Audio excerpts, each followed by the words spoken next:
ओम शांति। आज 30 नवंबर 2024 के बाबा के अनमोल मधुर महावाक्य सुनेंगे। आज की मुरली में बाबा कहे, सन शोज फादर, लेकिन बाप का शो कैसे कर सकेंगे? तो बाबा कहे, जितना बाबा की श्रीमत पर चलते रहेंगे उतना बाबा का शो नेचुरल रूप में हो जाएगा। साथ ही साथ बाबा कहे, बच्चों की रक्षा बाप ही सदा करते हैं, लेकिन किन बच्चों की रक्षा बाबा करते हैं? जिसके अंदर सच्चाई है, जो झूठ कपट आदि से दूर है, जिनका स्वभाव नम्र है, निर्मल है, ऐसे बच्चों की रक्षा बाप भी करते हैं। बाकी तो माया के खूबसूरती के आकर्षण में कई बच्चे फंस जाते हैं। तो बाबा कहे, तुम बच्चों को खबरदार रहना है। माया ऐसी चुंबक है जो तुम्हें आकर्षित करती है, इसलिए माया की खूबसूरती से सावधान रहो। तो सुनते हैं आज के बाबा के अनमोल मधुर महावाक्य। ओम शांति। मीठे बच्चे, सन शोज फादर, मन मत को छोड़ श्रीमत पर चलो, तब बाप का शो कर सकेंगे। आज की मुरली से प्रश्न है, किन बच्चों की रक्षा बाप जरूर करते ही है? उत्तर, जो बच्चे सच्चे हैं उनकी रक्षा जरूर होती है। अगर रक्षा नहीं होती है तो अंदर में जरूर कोई न कोई झूठ होगा। पढ़ाई मिस करना, संशय में आना, माना अंदर में कुछ न कुछ झूठ है। उन्हें माया अंगूरी मार देती है, माया थप्पड़ लगा देती है। दूसरा प्रश्न है आज की मुरली से, किन बच्चों के लिए माया चुंबक है? उत्तर, जो माया की खूबसूरती के तरफ आकर्षित हो जाते हैं उन्हों के लिए माया चुंबक है। श्रीमत पर चलने वाले बच्चे आकर्षित नहीं होंगे। ओम शांति। रूहानी बाप बैठ रूहानी बच्चों को समझाते हैं। यह तो बच्चों ने निश्चय किया है। रूहानी बाप हम रूहानी बच्चों को पढ़ाते हैं।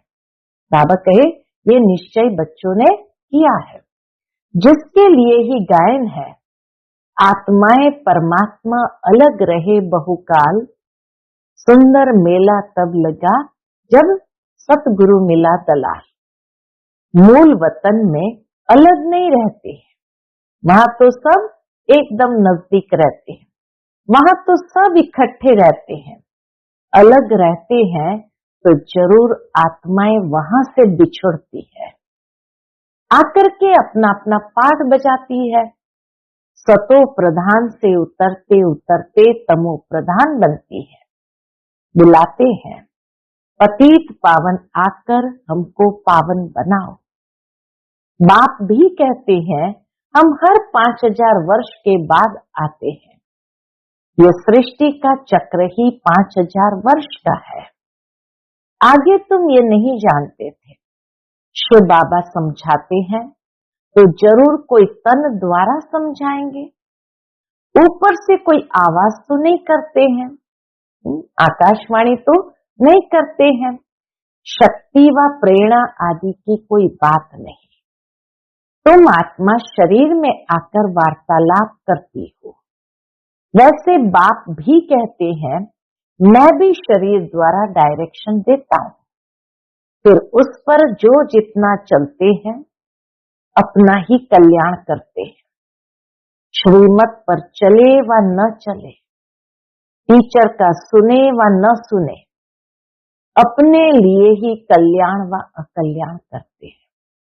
बाबा का कोई नुकसान नहीं होता, हर एक अपना ही कल्याण करते या अकल्याण करते। श्रीमत पर चलते, टीचर का सुनते, पढ़ाई पढ़ते, मन अपना कल्याण करते। मनमत पर चलते, पढ़ाई नहीं पढ़ते, माना अपना ही अकल्याण करते हैं। नहीं पढ़ेंगे तो जरूर फेल होंगे, यह भी समझाते रहते हैं, शिव बाबा से सीखकर फिर औरों को सिखलाना है। फादर शोज सन, जिस्मानी फादर की बात नहीं, यह है रूहानी बात। यह भी तुम समझते हो, जितना हम श्रीमत पर चलेंगे उतना वर्षा पाएंगे, पूरा चलने वाले ऊंच पद पाएंगे, नहीं चलने वाले ऊंच पद नहीं पाएंगे।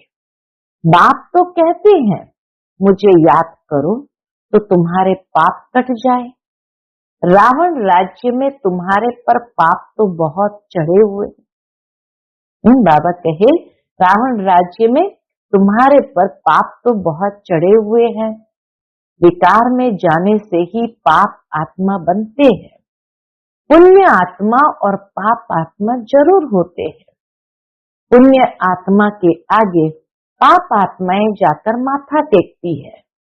मनुष्य को ये पता नहीं है कि देवताएं जो पुण्य आत्माएं हैं, वही फिर पुनर्जन्म में आते आते पाप आत्मा बनते हैं। वह तो समझते हैं ये सदैव पुण्य आत्मा है। कई लोग समझते हैं ये तो सदैव पुण्य आत्मा है। बाप समझाते हैं, पुनर्जन्म लेते लेते सतो प्रधान से तमो प्रधान तक आते हैं। बाबा समझाते हैं, पुनर्जन्म लेते लेते सतो प्रधान से तमो प्रधान तक आते हैं। जब बिल्कुल पाप आत्मा बन जाते हैं तो फिर बाप को बुलाते हैं। जब पुण्य आत्मा है तो याद करने की दरकार नहीं रहती, इसलिए सतयुग में कोई याद नहीं करते। तो यह तुम बच्चों को समझाना है, सर्विस करनी है। बाप तो नहीं जाकर सबको सुनाएंगे। बच्चे सर्विस करने लायक है तो बच्चों को ही जाना चाहिए। मनुष्य तो दिन प्रतिदिन असुर बनते जाते हैं। पहचान न होने कारण क्या करते हैं? बाप की जब पहचान नहीं है तो बकवास करने में भी देरी नहीं करते हैं। मनुष्य कहते गीता का भगवान श्री कृष्ण है, तुम समझाते हो वह तो देहधारी है, उनको देवता कहा जाता है। श्री कृष्ण को बाप नहीं कहेंगे।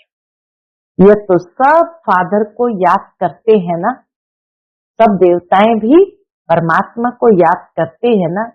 आत्माओं का फादर तो दूसरा कोई होता नहीं है, एक ही है।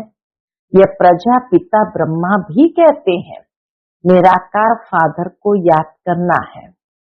यह कॉर्पोरियल फादर हो जाता है, समझाए तो बहुत जाता है।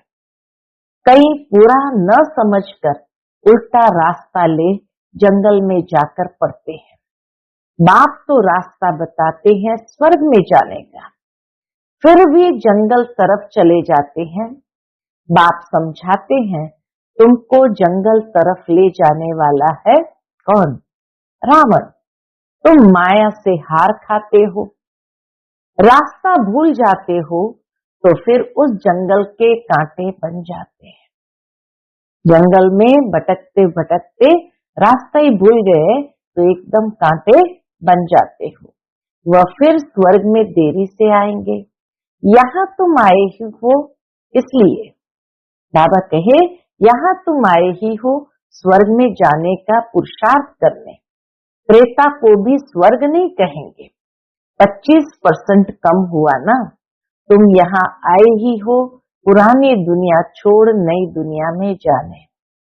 त्रेता को नई दुनिया नहीं कहेंगे, नापास वहां चले जाते हैं, क्योंकि रास्ता ठीक पकड़ते नहीं, नीचे ऊपर होते रहते हैं।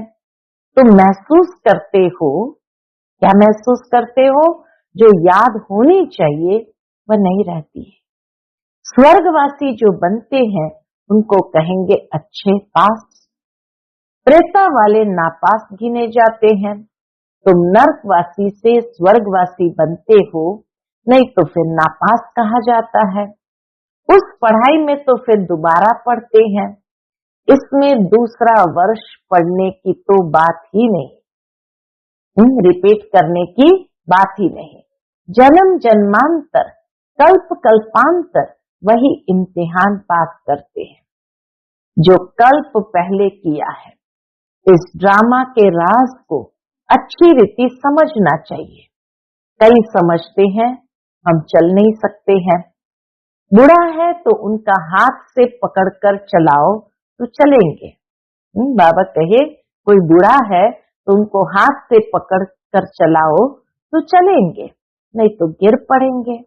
परंतु तकदीर में नहीं है, तो कितना भी जोर देते फूल बनाने का, परंतु बनते ही नहीं।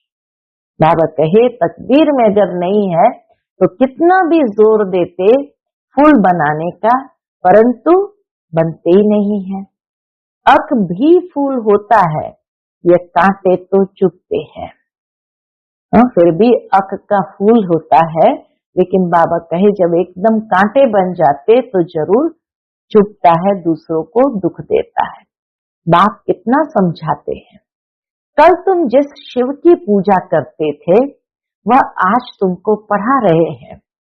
हर बात में पुरुषार्थ के लिए ही जोर दिया जाता है। देखा जाता है माया अच्छे अच्छे फूलों को नीचे गिरा देती है, हुड़ गुड़ तोड़ देती है।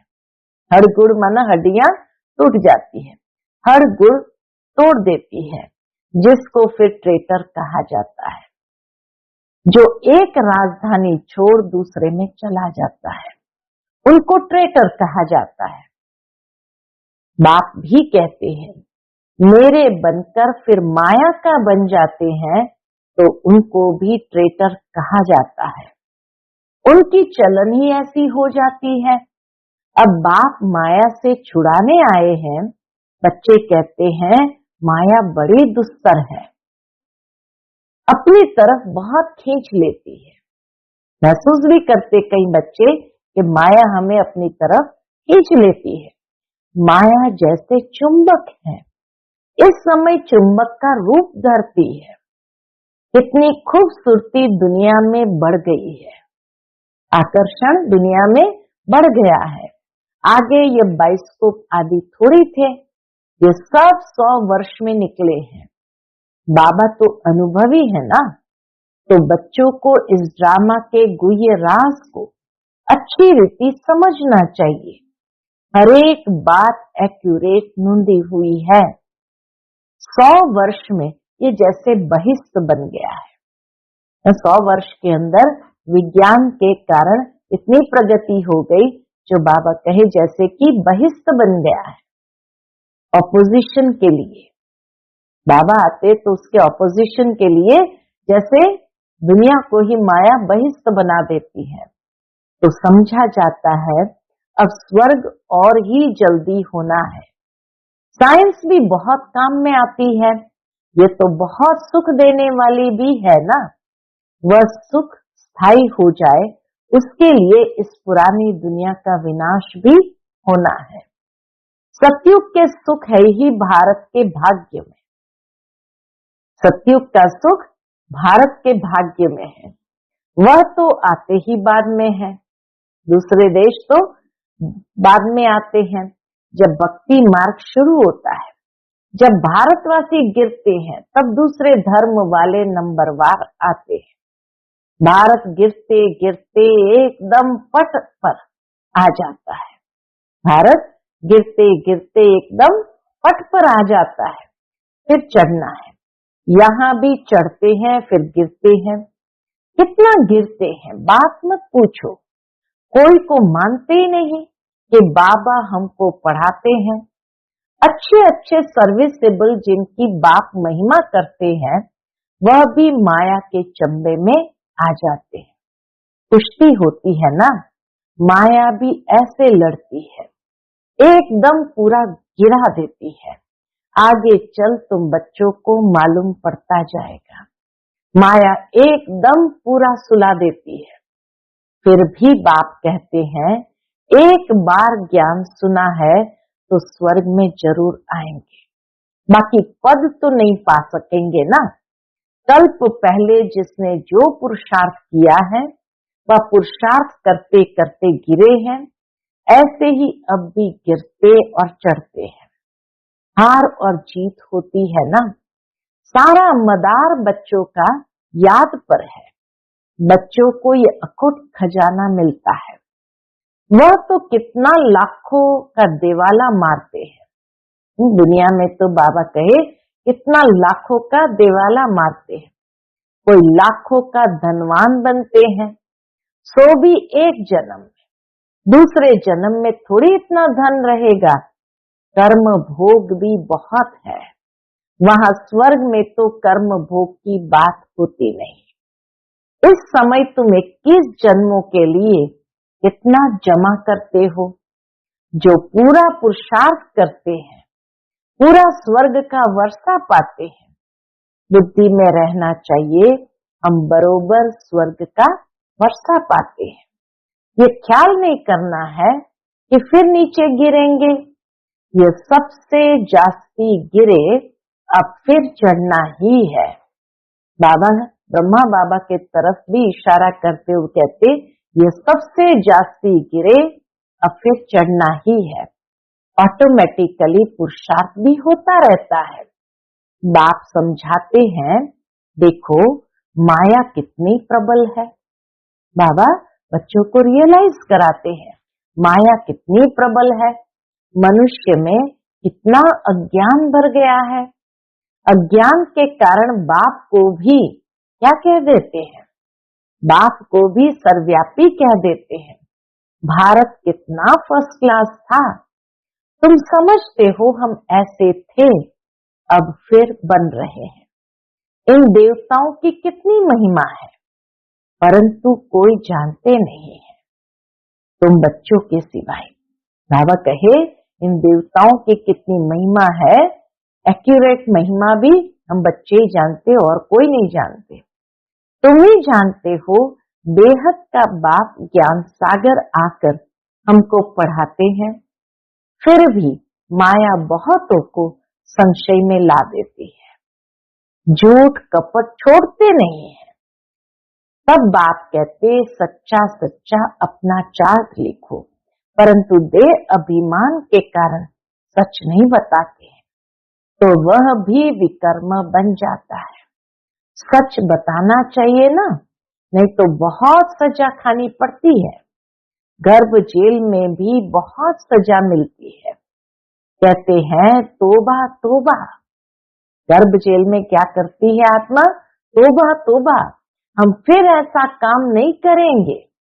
जैसे किसको मार मिलती है तो भी ऐसे माफी मांगते हैं। ऐसे गर्भ जेल में बाबा कहे उनको जैसे मार पड़ती है, सजा मिलने पर भी ऐसे करते हैं। अभी तुम बच्चे समझते हो माया का राज्य कब से शुरू हुआ है। पाप करते रहते हैं, बाप देखते हैं यह इतना मीठे मीठे मुलायम नहीं बनते हैं। बच्चे इतने मीठे मीठे मुलायम यानी नम्र नहीं बनते हैं। बाप कितना मुलायम बच्चे मिसल हो जाते हैं। शिव बाबा कितना नम्र बच्चे मिसल हो चलते हैं, क्योंकि ड्रामा पर चलते रहते हैं। कहेंगे जो हुआ ड्रामा की भाभी। समझाते भी है कि आगे फिर ऐसा न हो। ये बाप दादा दोनों इकट्ठे है ना। दादा की मत अपनी, ईश्वर की मत अपनी है। समझना चाहिए कि यह मत कौन देता है। यह भी बाप तो है ना, बाप की तो माननी चाहिए। बाबा तो बड़ा बाबा है ना, इसलिए बाबा कहते हैं ऐसे ही समझो। शिव बाबा समझाते हैं, नहीं समझेंगे तो पद भी नहीं पाएंगे।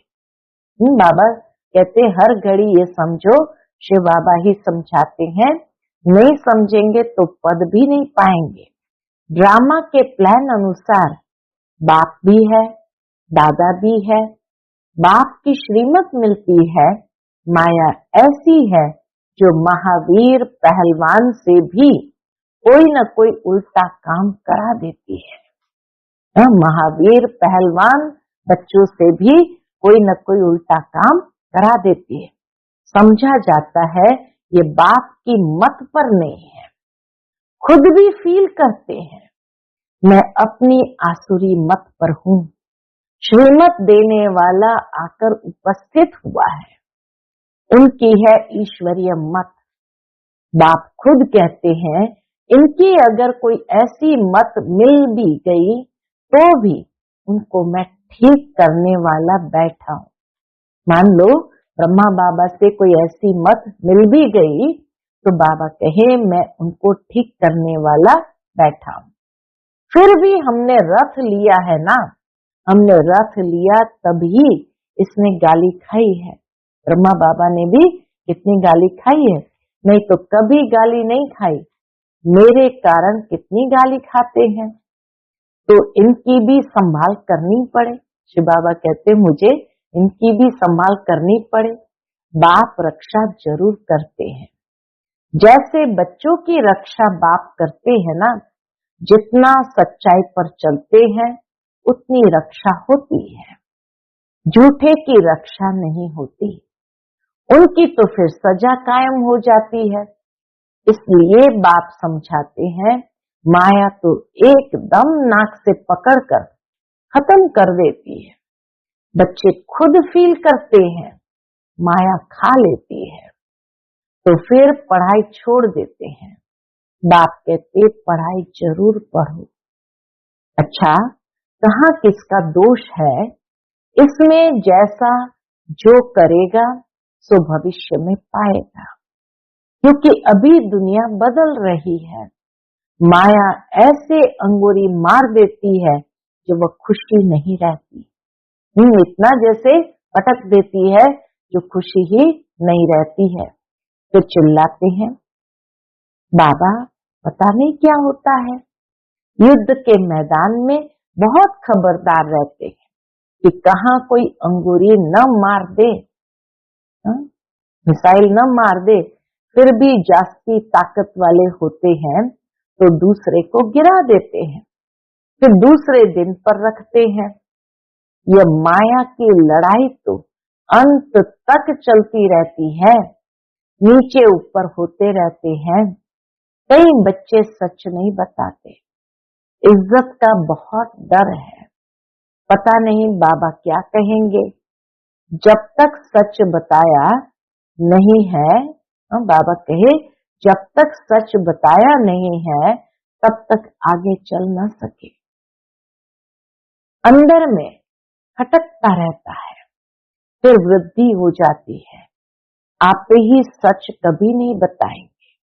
कहाँ दो है तो समझते हैं ये बाबा को सुनाएंगे तो हम भी सुना दें। माया बड़ी दुस्तर है, समझा जाता है उनकी तकदीर में इतना ऊंच पद नहीं है तो सर्जन से छिपाते हैं। छिपाने से बीमारी छूटेगी नहीं, जितना छिपाएंगे उतना गिरते ही रहेंगे। भूत तो सब में है ना, 5 विकारों का भूत तो सब में है ना। जब तक कर्मातीत अवस्था नहीं बनी तब तक क्रिमिनल आई भी छोड़ती नहीं है। सबसे बड़ा दुश्मन है काम। कई गिर पड़ते हैं, बाबा तो बार बार समझाते हैं, शिव बाबा के सिवाय कोई देहधारी को याद नहीं करना है। कई तो ऐसे पक्के हैं जो कभी किसकी याद में नहीं आएंगे। पतिव्रता स्त्री होती है ना, उनकी कुबुद्धि नहीं होती है। जो पतिव्रता होती है उनकी कुबुद्धि नहीं होती है। अच्छा, मीठे मीठे सिकिलदे बच्चों प्रति माता पिता बाप दादा का याद प्यार और गुड मॉर्निंग। रूहानी बाप की रूहानी बच्चों को नमस्ते। हम सब रूहानी बच्चों की रूहानी माता पिता बाप दादा को याद प्यार, गुड मॉर्निंग और नमस्ते नमस्ते। शुक्रिया बाबा, शुक्रिया। आज की मुरली से धारणा के लिए मुख्य सार है। पहली पॉइंट, हमें पढ़ाने वाला स्वयं ज्ञान का सागर बेहद का बाप है, इसमें कभी संशय नहीं लाना है। झूठ कपट छोड़ अपना सच्चा सच्चा चार्ट रखना है। बेअभिमान में आकर कभी ट्रेटर नहीं बनना है। दूसरी पॉइंट है, ड्रामा को बुद्धि में रख बाप समान, बहुत बहुत मीठा, मुलायम यानी नम्र बनकर रहना है। ड्रामा को बुद्धि में रख बाप समान, बहुत बहुत मीठा, मुलायम यानी नम्र बनकर रहना है। अपना अहंकार नहीं दिखाना है। अपनी मत छोड़ एक बाप की श्रेष्ठ मत पर चलना है। आज का बाप दादा का मधुर वरदान हम बच्चों के प्रति है, एक बाप के लव में लवलीन हो, मंजिल पर पहुंचने वाले सर्व आकर्षण मुक्त भव। एक बाप के लव में लवलीन हो, मंजिल पर पहुंचने वाले सर्व आकर्षण मुक्त भव। बाप दादा बच्चों को अपने स्नेह और सहयोग की गोदी में बिठाकर मंजिल पर ले जा रहे हैं। कितना सुंदर कहा कि बाप दादा बच्चों को अपने स्नेह और सहयोग की गोदी में बिठाकर मंजिल पर ले जाते हैं। यह मार्ग मेहनत का नहीं है, लेकिन जब हाईवे के बजाय गलियों में चले जाते हो या मंजिल के निशाने से और आगे बढ़ जाते हो तो लौटने की मेहनत करनी पड़ती है। मेहनत से बचने का साधन है एक की मोहब्बत में रहो, एक बाप के लव में लीन होकर हर कार्य करो तो और कुछ दिखाई नहीं देगा, सर्व आकर्षणों से मुक्त हो जाएंगे। आज का स्लोगन है, अपनी खुश नसीबी का अनुभव चेहरे और चलन से कराओ। अपनी खुश नसीबी का अनुभव चेहरे और चलन से कराओ। अच्छा, ओम